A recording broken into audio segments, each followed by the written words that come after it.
संत का जीवन और गृहस्थ के जीवन में फर्क है महाराज।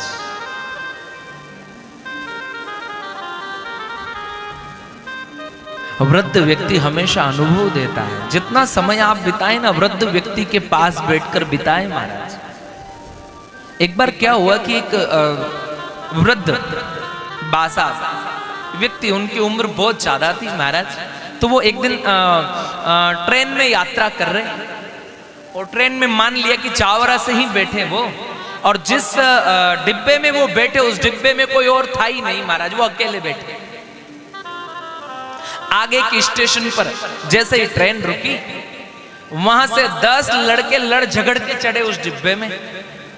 अब बच्चे तो बच्चे होते हैं महाराज, हाँ, कोई 18 साल का, कोई 22 साल का, कोई 25 साल का, हाँ, लड़ झगड़ के चढ़े और मस्ती कर रहे। बासा आप देख रहे बैठे बैठे अकेले।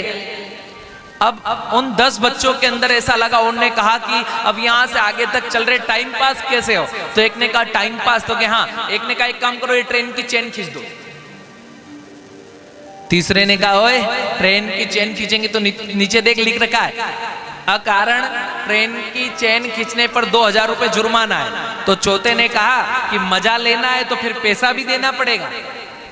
पांचवे ने कहा एक काम करो, लग तो 10 जने हैं अपन, हाँ, और अगर 200 रुपए सब एकत्रित करें तो मजा भी आ जाएगा। अब मजा लेना है तो फिर अब छोरे छोरे हमारा छिछोड़े। बास आप देख रहे, इनने 200 रुपए इकट्ठे करके 10 ने जो चेन खींच रहा था उसकी जेब में रख लिए कि ये चेन खींचेगा, इसकी जेब में रख दो, जैसे ही जुर्माना देना पड़ेगा ये दे देगा। इतने में छठे आदमी ने कहा एक बात बताएं, तो क्या? हाँ, मजा भी आ जाएगा ने पैसे भी नहीं लगेंगे। तो कैसे? तो एक काम करो, चेन खींच लो ने, नाम बासाब का ले लो। इनने खींची, डिब्बे में कोई और तो है नहीं ने, अपन 10 और ये अकेले, और बहुमत अपना ज्यादा है तो गवर्नमेंट भी अपनी सुनेगी, इनकी थोड़ी सुनेगी। बेचारे बासाब हाथ जोड़ के बोल रहे, दादा मैं तेरी दादाजी की उम्र का हूं, कृपा कर रहे, हाथ जोड़ता हूं यार, क्या करता है ऐसे, हैं तू मेरे पोते जैसा है, ये क्या कर रहा है? छोरे बोले महाराज कुछ भी हो बासाब, लेकिन नाम तो आपका ही आएगा, चाहे आप दादाजी हो। दादाजी है ही आनंद लेने के लिए, आप दादाजी, पर नाम तो आपका ही आएगा। बेचारे बासाब ने कहा ठीक है अब क्या करें। चैन खींची, अधिकारी लोग चढ़े ट्रेन में। चैन किसने खींची? सब लड़कों ने हाथ बासाब की तरफ कर दिया, इनने खींची। अब बेचारे बासाब कहे अगर मैं कहूं कि मैंने ना खींची तो भी मानेंगे तो है नहीं अधिकारी। क्यों नहीं मानेंगे? क्योंकि ये ज्यादा लोग हैं, मैं अकेला हूं, मेरी अकेले की कौन सुने। बासाब ने कहा कुछ तो करना पड़े, नहीं तो आज तो गए। बासाब से कहा जुर्माना भरो। बासाब अक्ल है या नहीं है? हाँ, बुढ़ापा आ गया, काई के लिए खींची, क्या समस्या थी? बासाब ने हाथ जोड़ के कहा सर क्या कहूं, समस्या तो बहुत बड़ी है। तो क्या समस्या है? समस्या यह है, बासाब ने कहा समस्या यह है कि मेरी जेब में 2000 रुपए रखे थे, इन छोरे ने निकाल लिए, इसकी जेब में पड़े, देखो आप। जिसकी जेब में बताए उसकी जेब में संभाले, और अधिकारी लोग ने गिने तो बराबर 2000 रुपए। वो छोरे नहीं हमारे, तुम्हारे, फिर इनको कैसे पता 2000 है? अब बासाब को पता, उनके ही सामने रखे थे गिन के 2000। अब उन अधिकारी लोगों ने बासाब की पीठ थपथपाई, ने कहा वाह बासाब इस उम्र में भी बहादुरी का काम किया। और आगे स्टेशन पे गाड़ी रुकी तो सभी बच्चों के हाथ में हथकड़ियां डाली, लड़कों के हाथ में, ने स्टेशन पे नीचे उतारा। बासाब ने खिड़की में से झांक के कहा ए दादा, दाढ़ी पे धोरा यूं ना आया है, थारे जैसा कतराई वंगे लगा दिया है। अनुभव जीवन का महाराज, ये तो सिर्फ एक दृष्टांत है, एक कहने का माध्यम है कि जब आप वृद्धों के पास बैठोगे, जीवन जीना सीख जाओगे।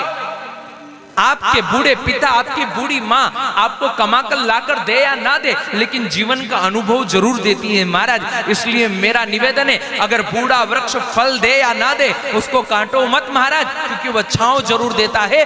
बूढ़े माँ बाप आपको कमाकर लाके दे या ना दे, जीवन का अनुभव जरूर देते हैं। इसलिए माँ बाप के साथ जीवन बिताइए साहब।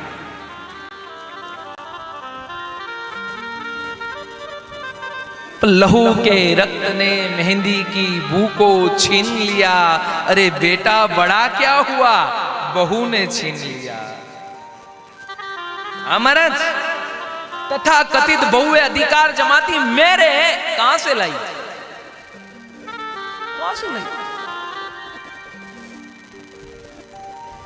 लेकिन महाराज ऐसा नहीं होना चाहिए।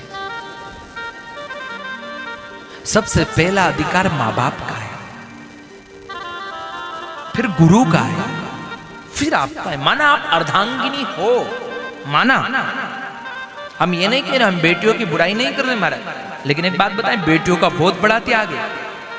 मांग उसकी है, सिंदूर किसी और के नाम का है, गला उसका है, मंगलसूत्र किसी और के नाम का है, बेटा उसका है, उसके पीछे नाम किसी और का नाम का है, नाम उसका है, सरनेम किसी और के नाम का है। अरे यहां तक छोड़ो,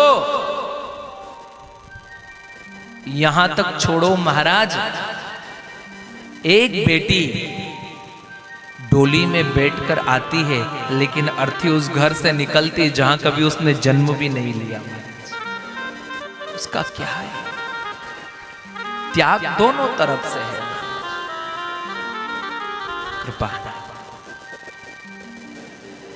कृपानाथ करुणा निधान। इसलिए हमारा एक सिद्धांत रहा है, बेटी पढ़ाओ और बेटी बचाओ के साथ साथ में बेटियों को मोबाइल नहीं अपितु शस्त्र चलाना सिखाओ, बेटियों को मोबाइल नहीं अपितु शस्त्र चलवाना सिखाओ। हमको बहुत लोग बोलते हैं महाराज आपके एक के कहने से कितना बदलाव आएगा, लेकिन हम कहते हैं पुनः सनातन उदित होगा, पुनः सनातन उदित होगा, हार कर मत बैठ जाना, पुनः सनातन उदित होगा, हार कर मत बैठ जाना।